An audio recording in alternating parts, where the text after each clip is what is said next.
Hello, welcome to my YouTube. Something I've been very passionate about for a very long time is true crime and murder mysteries, and some of my favorite podcasts have to do with true crime. I just can't help but find it incredibly interesting. I've been doing a lot of research on this topic, on the story that I'm about to tell you guys. I mostly just want to share this story with you guys, keep the story alive, and talk about what happened on November 1st, 1955. So this is the story of Jack Gilbert Graham and Flight 629, which is the biggest mass murder in Colorado history. And I think it's really interesting to know what kind of things has happened in the state that you live in. Jack Gilbert Graham was born January 23rd in 1932. He was the child of Daisy Graham from her second husband, so he had a step-sibling too. So Jack was born during the Great Depression, and his father actually died when he was a child. And because of his father dying, his mom was financially burdened and she couldn't really afford to take care of him, so she sent him off to an orphanage after his dad died of pneumonia. And back, I guess, during the Great Depression, if you were struggling, you could just send off your kid to the orphanage and get them back when you were in a better place. So her mentality was kind of stay here for a while and I'll pick you up when I can. So Daisy married a rich farmer in 1941 and she's living super well. She's living in this giant mansion and she still does not get Jack from the orphanage. And during this time, Jack ran away multiple times from the orphanage to try to be with his mom. He just wanted to be with his mom. So he constantly ran away from the orphanage to go find her, and he would find her. And she would always bring him back to the orphanage. She never really freaking wanted to really have him there, and it might be because it would stir up trouble with the farmer, or she didn't want to seem like she had too much baggage. But no matter what, she kept him at the orphanage. She did not want him really to be a part of her life, it seemed like. When Jack was 8 years old, his mom actually brought him to the mansion that she was staying at for Christmas so they could spend Christmas together.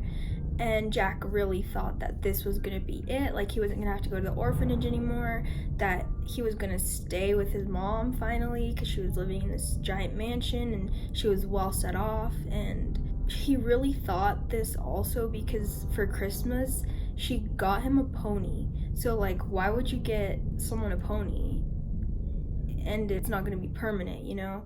It's just it gave him all this false hope that things were going to be different and that he was finally going to be able to stay there. But once Christmas was over, she sent him back to the orphanage. He spent this lavish week in this mansion with his mom, only to pretty much be sent back to this shitty orphanage and kind of made to feel like he was not wanted at all by his mother. Sometime after the Christmas thing, Daisy's new husband, the rich farmer, died, and she inherited all of his money. So she was really wealthy now, and she became this wealthy, powerful business lady. And even with all the money and the success that she was having, she still did not get Jack back from the orphanage. He was still at the orphanage. When Jack was 15 years old, he forged papers to try to go into the Coast Guard, and it worked for a while, but then the Coast Guard found out his real age and they discharged him when they found out his real age. So he was trying to get his life together. He wanted to pretty much get out of the orphanage any way that he could, and he wanted to be a bigger part of something, but it failed him. He was not able to join the Coast Guard. Sorry if you can hear that. Someone's mowing the lawn. Or vacuuming. They're vacuuming. Someone's vacuuming. When he was 19 years old, he forged $4,000 in checks to go on a road trip. And this led him to 2 months in Texas jail. And then he got extradited back to Denver. And his mom actually came in at this point. His mom actually was I'll pay for your bail. And she started to pay all of his debt. So after all that happened, he decided to go to he started to attend and start to study at the University of Denver. And that's where he met his wife, Gloria. Daisy at this point was running a successful business. She was actually running a restaurant, and in 1955, she made this drive-in so that Jack could manage it. So she pretty much was I kept you in an orphanage all this time and you're struggling, so here, I'll make you a business that you can manage, and hopefully that makes up for all the years I left you abandoned. Even with that like small effort that she tried to do to like kind of have him manage a business, they still did not have a good relationship. And in 1955, Daisy's restaurant, the one that she like so proudly built and was successful in, it mysteriously had a gas leak or something, and it had a gas explosion, so it made her restaurant shut down for good. Like there was no picking it up off the ground. Like it made her restaurant completely like just shut down for good. And at this point, Daisy is 53 years old and she's a widow, and Jack is 23 years old, and he has a wife and he has this new baby, and all he really wants is his mom's like approval and acceptance, because he never really had that growing up. The holidays come around, like Christmas time, and like Jack thinks that they're gonna spend the time together because he just has a new baby and like he just got married, and instead of being around him and like his newborn baby, his mom's like, instead of being with you, I'm gonna go visit your sister in Alaska. Like, peace out, I'm gonna go to Alaska. Like, I'd rather be with your sister for Christmas. And that was the last straw for Jack. Like, he was not having it anymore. So on November 1st, 1955, Jack is like, all right, you wanna go to Alaska? Cool. I'll drive you there. I'll take you to the airport. His mom did not think anything of it. She was kind of like, okay, cool. Drive me to the airport. No hard feelings. Here's a little like something important to know. Back in 1955, traveling, like passenger traveling, was still pretty new. And so while you're sitting at the airport, they had these machines that sold life insurance. They sold life insurance before you got on the plane, just for like a good luck. It's kind of how people's mentality was back then. They're like, I'll just buy some life insurance, because what if I don't buy it this one time I fly and I die on the plane? So instead of like having like cigarette machines, like, because they had those too, but like right in the middle was this life insurance thing where you could just take out life insurance. So this was a thing up until the 80s, and you can see why they took it off. Like, you don't want to think about dying as you get onto the plane. Like, that's just so fucking weird, thinking that like you have to take out a life insurance before you fly. So when they went into the airport, Jack put in $1.50 for a life insurance for his mom, for over $37,000. So during this time, like this day and age, that would be over $350,000. So that was a lot of fucking money back then.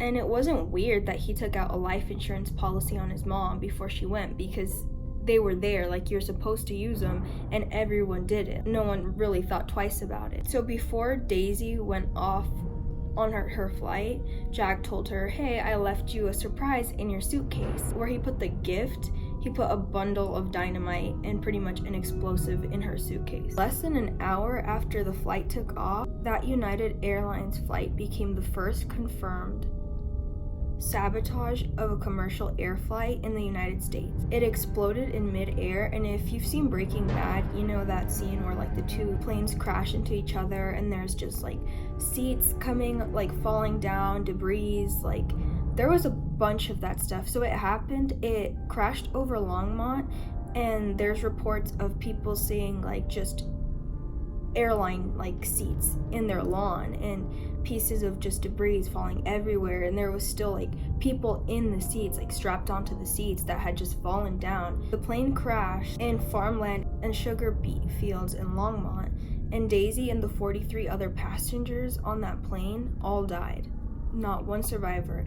Every single one of those people died. The youngest person to die on the plane was 13-month-old James Fitzpatrick II, and the oldest was 81-year-old Layla McLean. 5 children lost both of their parents on that flight, and it was the worst mass murder in history at that time and remains the worst in Colorado history. It was one of the largest FBI investigations in history at that time. Even though that it happened in the 50s and technology was not as advanced as it is today, FBI was able to determine where the explosive came from and whose luggage it was, because they also brought every single piece of the plane and were able to kind of put it all together. Like, they figured out what had happened and pretty much like all the information that they needed to solve what had happened.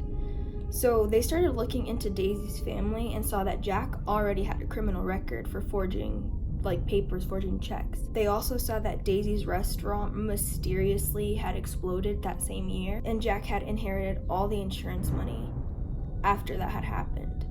Like, not just the airplane crash, but after the restaurant.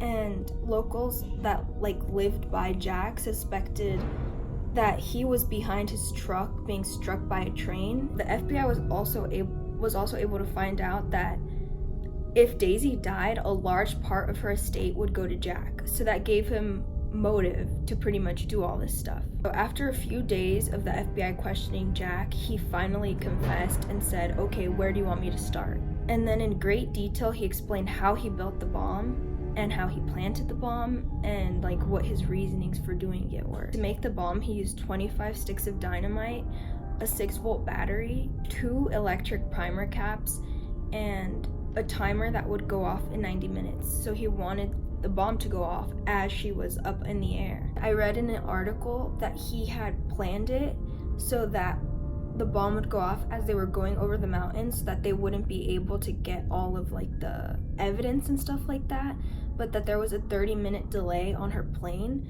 so it actually detonated way before he thought it would, which might have helped him get caught. And this kind of shows how smart Jack was, because in just 2 weeks in working in an electronics shop, he was able to figure out how to build the bomb. Literally only 2 weeks he was able to build that bomb. Sometimes people build bombs and it doesn't go off. That will happen a lot. So he really put some time into doing it and thinking about how he was going to do it. Based on all the evidence that they had, he was charged with sabotage, and then later that was changed to murder. While he was in prison, Jack told reporters that he loved his mom very much, and these were reporters that were hiding their equipment because you're not supposed to carry any of that stuff into jail, and they would hide it and try to get information from Jack. Now, I'm not trying to justify anything that he did, but he was really, really hurt. He was super fucked up and damaged because he always felt unwanted by his mother, and she literally just left him at the orphanage for the longest fucking time and kind of made him feel like he was never worthy. He just felt so hurt by his mother that he would do anything to show her how hurt that she made him. And he obviously did it in a really fucked up way, and there could have been a bajillion other fucking ways that he could have let her know how he felt. He didn't feel like he did anything wrong. While doing this, he felt no sympathy or empathy or anything, because I don't think he knew how to feel. I don't think he knew, because he never had that family dynamic. He never had someone tell him what's right or wrong. So he was kind of honestly a little bit of a sociopath, and that's just what I think, because he's not diagnosed as a sociopath or anything, but I really don't think he could feel what other people felt. So his trial led to the first televised trial in Colorado history, and despite the number of victims that were killed in the plane crash, he was only charged with 1 count of first-degree murder, which was his mother's, because they just wanted to get him tried as fast as possible. So there was really not a lot of justice for the other families, because he was only charged with 1 count of murder.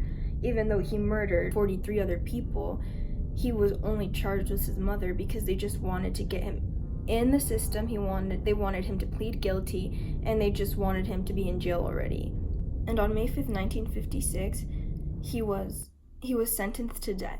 In January 1957, he was executed by gas chamber, and he died of cyanide poisoning. Before his execution happened, he said, "As far as feeling remorse for these people, I don't. I can't help it. Everybody pays their way and takes their chances, and that's just the way it goes." So he really did not feel any remorse for what he had done, or any sympathy or anything for any of the families that he had destroyed that day. And then about his mother, he said that seeing her leave when he left her at the airport, knowing what was going to happen, he felt the happiest that he had ever felt his whole life. That's the story of Jack Gilbert Graham. Thank you so much for watching this video.